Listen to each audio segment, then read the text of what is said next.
আসসালামু আলাইকুম everyone, welcome to our channel. আশা করছি আপনারা সবাই ভালো আছেন। আলহামদুলিল্লাহ আমরাও ভালো আছি। অনেক দিন পরে অনেক পুরনো একটা ব্লগ নিয়ে এসেছি। এটা হচ্ছে শীতের সময়ের ব্লগ। যখন আমার আম্মুরা সবাই আমার শ্বশুরবাড়িতে, গ্রামের বাড়িতে গিয়েছিল, ওই সময় আমরা একটা পিকনিক করেছিলাম। কিন্তু আমার অন্যান্য ব্লগ প্লাস আমার নানা রকম ব্যস্ততায় দেখা গিয়েছে যে ব্লগটা আমি এডিট করে ভয়েস ওভার দিয়ে আপনাদের সাথে শেয়ার করা হয়নি। যেহেতু গ্যালারিতে ভিডিওগুলো ছিল আর এটা একটা সুন্দর মুহূর্ত, তাই ভাবলাম যে আমার চ্যানেলে আমি এটা রেখে দিই। যার কারণে আজকে আপনাদের সাথে এত পুরনো একটা ব্লগ শেয়ার করা।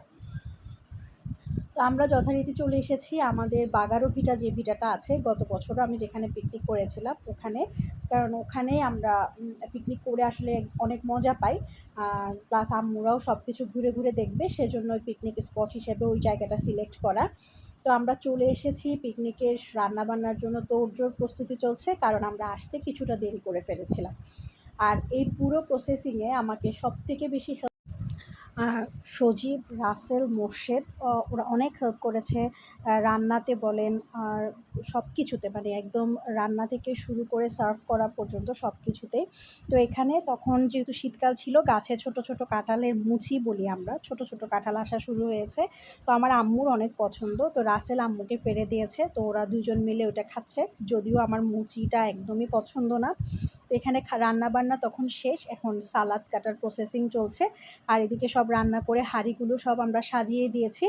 এখন এখান থেকে সার্ভ করব। প্রথমে আমরা ছেলেদেরকে খাবার দিয়ে দিব, কারণ ছেলেদের সেদিন অন্য একটা কাজ ছিল আপনার ভাইয়াদের, ওরা আসতেও কিছুটা দেরি হয়েছে, রান্নার শেষের দিকে ওরা এসেছে।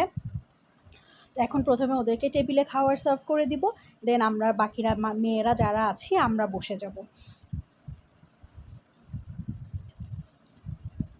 তো সেদিনের মেনু ছিল হচ্ছে, যেহেতু শীতের সময়ে একদম সব তরতাজা সবজি পাওয়া যায়, তো সবজি খিচুড়ি, ডিম ভুনা, আর হচ্ছে মুরগি রান্না করেছিলাম একটু মাখা মাখা করে রান্না করেছিলাম। তো এগুলো টেবিলে সার্ভ করে দিয়েছি। এখন টেবিলে সবাই ছেলেরা খেতে বসে গিয়েছে। আর আলহামদুলিল্লাহ একটু তাড়াহুড়া হলেও সেদিন খাবারটা খুবই মজা হয়েছিল, সবাই খুব মজা করে খেয়েছে, সবাই অনেক বেশি এনজয় করেছে।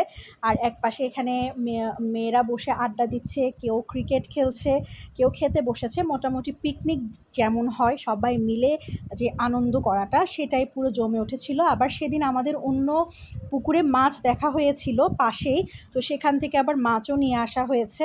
তো সব কিছু মিলিয়ে একটা জমজমাট পরিবেশ ছিল। তো এই যে সবাই মিলে একদম, কেউ দাঁড়িয়ে কেউ বসে, যে যেভাবে পারছে খেয়ে নিচ্ছে, কারণ অনেকটা সময় হয়ে গিয়েছিল আর ওদের কাজও ছিল। আর পিকনিক তো এটাই, এমন না যে একদম টেবিল পেতে সবাইকে খেতে দিবে, সবাই সবার মতো করে মজা করে খেয়ে নিবে, এটাই হচ্ছে কিন্তু পিকনিকের সব থেকে বেশি মজাটা ওখানেই।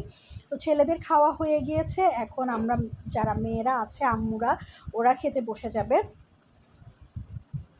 আর এদিকে আমার ভাই তখনও বসেনি, ও রাইদ, ওরা ক্রিকেট খেলছিল, ও বলছিল যে আমি একটু পরে বসবো, আমি একটু ওদের সাথে ক্রিকেট খেলি। তো ওর মতো করে এনজয় করছে।